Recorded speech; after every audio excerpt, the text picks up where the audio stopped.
Good evening, everyone. This is Rebecca with Right True Crime, and so let me just start off with this video is keeping to a promise that I said I was going to do.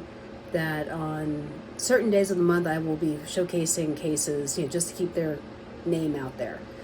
First one I'm going to start off with is Marissa Carmichael, since she went missing on January 14th of 2024, and she was the first case I covered. So throughout this video, you're going to see footage from some of the locations of where she was that night before she went missing. And I'm also going to talk about Aisha Degree, who went missing on February 14th, 2000. So that's the other one for the 14th. So let's just start. So Marissa left her home on January 13th, 2024 in High Point, stopped off in Greensboro, but picked up some drugs, allegedly, and then went over to Mo Dollar's house on West Market Street, which is also in Greensboro. Now, I did not film his house because I am not crazy, but that is some of the timeline there.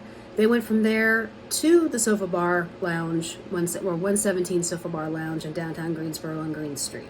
You will see footage of that place. From there, at the end of the night, she left the Jersey money bag and went to the Airbnb at 444 Gorell Street. And like I say in the video, we don't know if she actually ever went inside the building. We have no idea. But there's footage of that.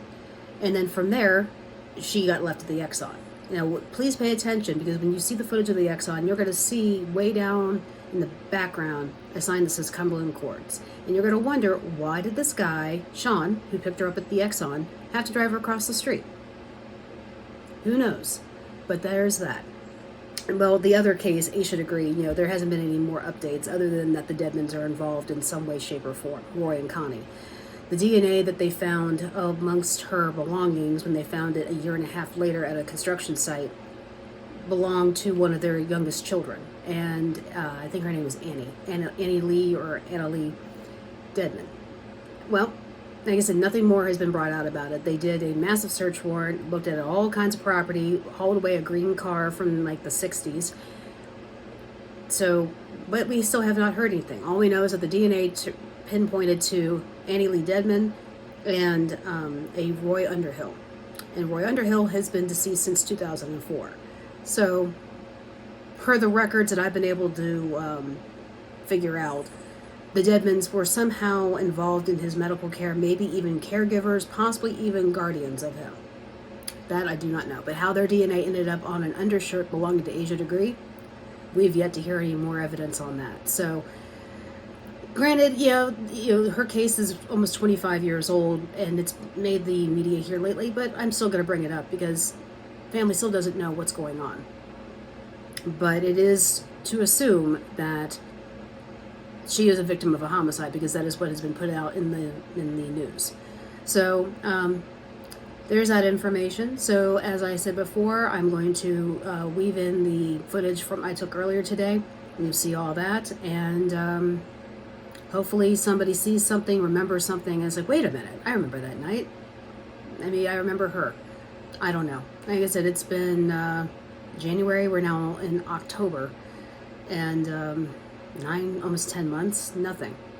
Doesn't look good. But again, here comes the video. Have a great night, and thank you for tuning in.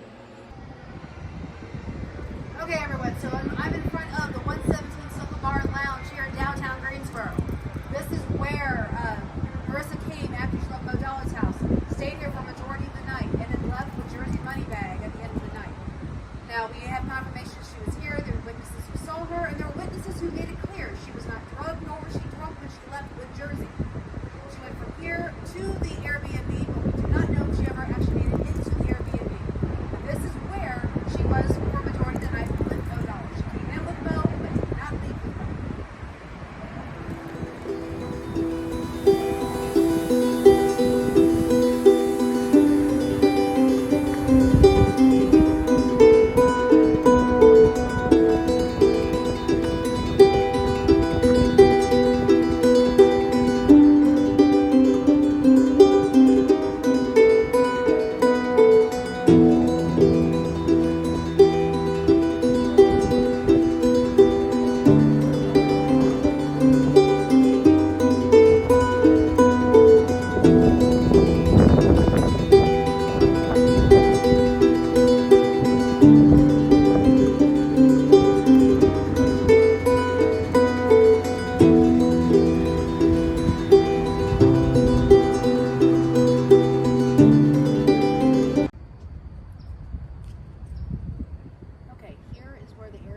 party is that took place after they left the 117 Sofa Bar. We've never gotten confirmation whether or not Marissa ever made it inside to this party, but we do know that she was in a car out front of the party. So whether it was in the lot or on the street, that I don't know.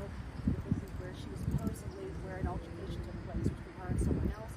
Also, a 911 call was made about a party going on with those residents. So, but all I know is that something had happened here. She left New Jersey and got left over at the exit.